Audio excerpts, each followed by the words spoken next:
patience, and indeed thank you for everybody for staying for what's been a pretty much a marathon session, but very, very interesting and educational, I think, for everybody. I think on the face of it, this is one of those schemes that is unquestionably, or should be unquestionably, for the benefit of London and for the community in Lewisham.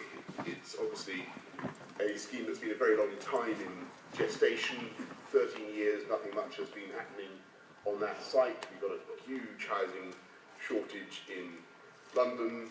There's a real crying need to get development done. This has the prospect of 3,500 homes and 1,500 jobs. And I listened very carefully to the representations that were made to me about the height impacts, about the architecture, and I listened obviously with particular attention to the views of the council and Sir Steve, whom I very much respect, and clearly I didn't hear passionate objections on against the height, against the general, certainly not against the principle of development, that is supported.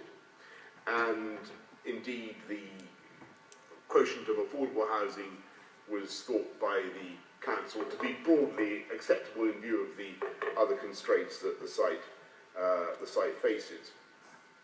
And I'm therefore, and I heard what had to be said about the transport mitigations, and I was content with the responses I heard there on the access to public transport.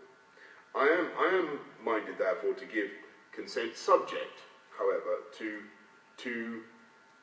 or subject to agreement, I must be very clear, subject to agreement of the 106, which must contain two provisions. And I've been very impressed tonight by the arguments that have been made by the MP, Dame Joan, by others who have made a strong case in favour of two schemes that seem to me to have a great deal of merit and to be both intrinsically very attractive. And I'm talking, of course, about the idea of the Sayes Court Gardens horticultural venture and the Lennox project.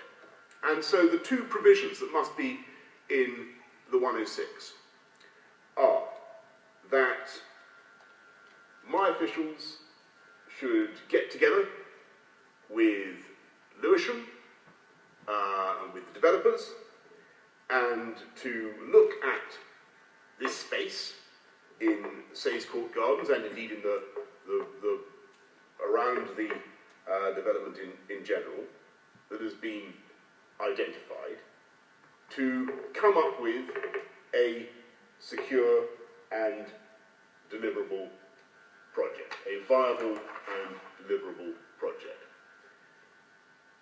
That's the first provision. I mentioned Sayes Court Gardens, all right?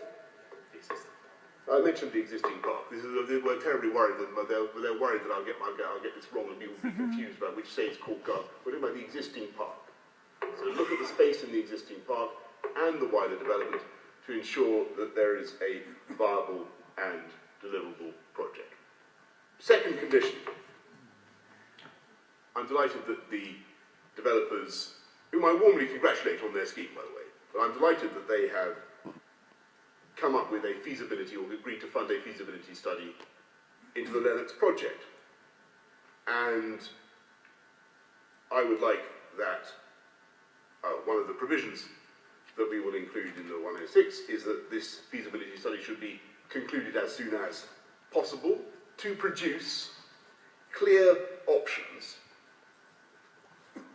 and that there should be an agreement on the part of the developer to contribute to whichever of these options is the most feasible.